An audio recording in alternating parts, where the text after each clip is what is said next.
Bonjour à tous, je suis heureux de vous retrouver. Et cette fois-ci, vous me voyez dans un univers peut-être un petit peu plus bucolique, puisque je suis à l'île de la Réunion, où je donne un séminaire à un groupe de professionnels que je salue d'ailleurs en même temps, puisqu'ils ont cette particularité de prendre en charge l'équilibre et d'accompagner d'un point de vue psychologique, psychiatrique et aussi en tant qu'infirmier les personnes incarcérées. Comme quoi la psychologie nous mène à toutes les étapes de la société en espérant que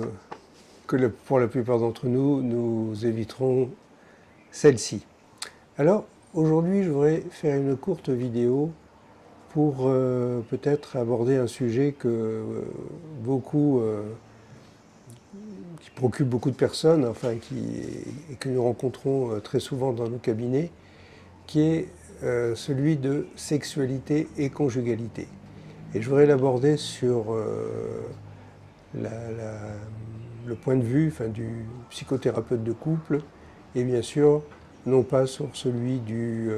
sexologue, qui est un autre métier, une autre profession. Première chose que je voudrais dire, c'est qu'effectivement,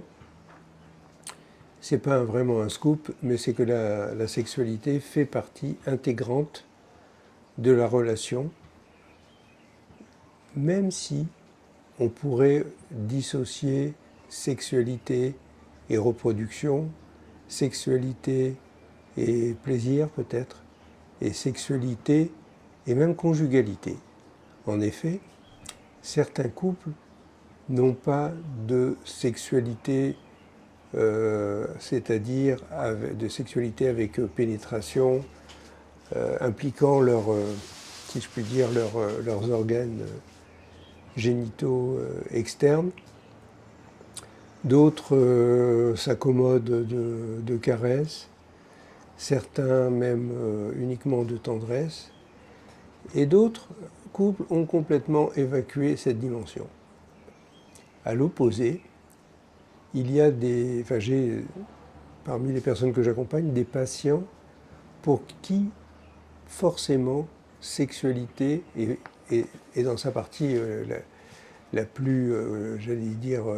la plus radicale, qui est celle je vais dire de la pénétration sous toutes ses formes, et bien que cette sexualité génitale est intrinsèquement liée à la conjugalité. C'est-à-dire que pour certaines personnes, il n'y a pas de couple, il n'y a pas d'amour, s'il n'y a pas de sexualité, et en particulier s'il n'y a pas de pénétration notamment. Alors, sans faire un trop long détour, on peut dire que la sexualité est inhérente à la société humaine et peut-être même à toutes les espèces vivantes qui passent par la sexualité pour se reproduire et donc pour perpétuer l'espèce. Il se trouve, comme l'a démontré Claude Lévi-Strauss, que depuis l'interdit de l'inceste, nous avons peut-être séparé sexualité et reproduction. Et depuis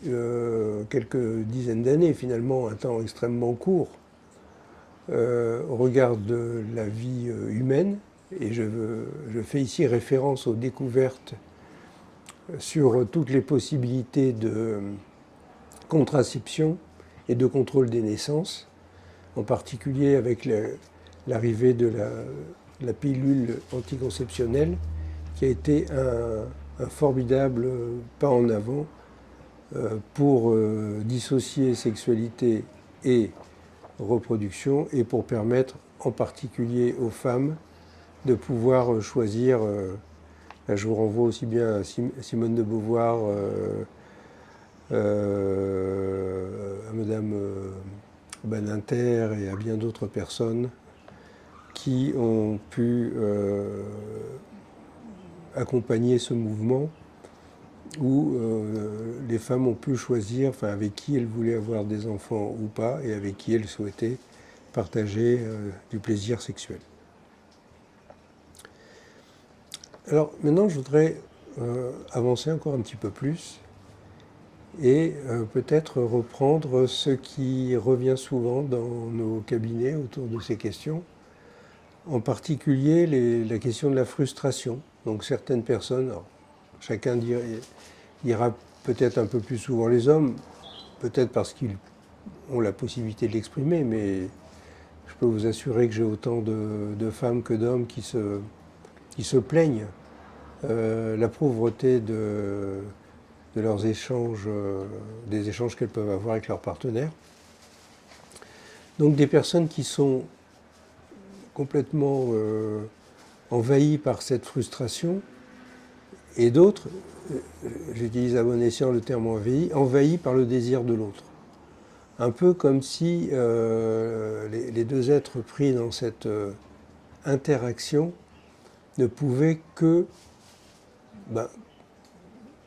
se tromper, que se contredire, qu'être dans une impasse,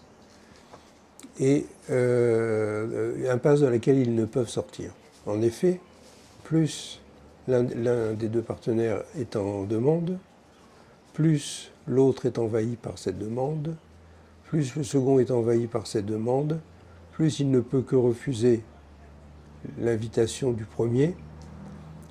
et plus celui-ci se voit refuser son invitation,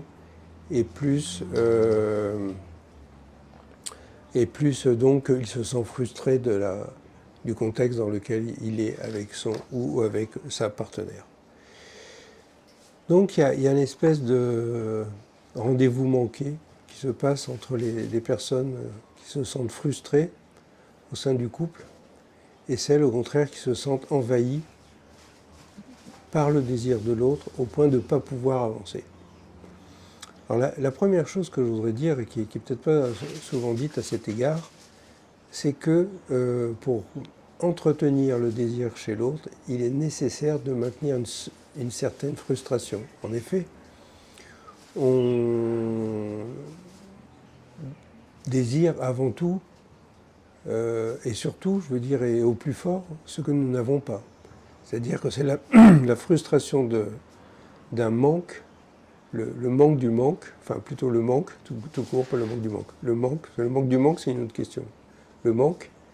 qui nous fait désirer autant. Et à l'opposé, si je suis envahi par le désir de l'autre, c'est-à-dire si je n'ai pas la place d'avancer et de désirer, eh bien, il n'est pas possible que mon désir s'affirme. C'est-à-dire que les personnes en fait qui sont envahies par le désir de l'autre, elles n'ont pas la place d'une petite frustration. Donc j'invite tout le monde ici à réfléchir à ça, c'est-à-dire comment, peut-être au sein d'un couple qui fonctionne de façon, on pourrait dire, satisfaisante, encore, je ne sais pas très bien ce que ça veut dire satisfaisante pour eux, il est peut-être nécessaire d'organiser la relation de telle sorte que la frustration, petite ou grande, puisse voyager de l'un à l'autre afin que le désir puisse passer de l'un à l'autre. Ensuite, je dirais que tout à l'heure, vous vous rappelez, j'ai beaucoup parlé de pénétration, etc. Et on s'aperçoit que pour beaucoup de personnes, la sexualité se résume à l'acte, se circonscrit, je dirais, à la pénétration des organes génitaux ou autres d'ailleurs, et oubliant que d'une part que la sexualité peut être partout, que tout peut être objet du désir, et qu'ensuite, dans le couple, on peut à la fois susciter le désir chez l'autre et ressentir du désir pour l'autre, et que cette sexualité, cette danse sexuelle, commence bien avant l'acte sexuel proprement dit, que d'autre part, elle peut s'arrêter à tout un cérémonial d'échange, d'attirance, de jeu sexuel, sans arriver à la pénétration elle-même. Et je rajouterai autre chose, qui n'est pas souvent d'ailleurs évoquée, c'est que la sexualité, peut-être pour qu'elle soit davantage agréable pour chacun des partenaires, doit pouvoir continuer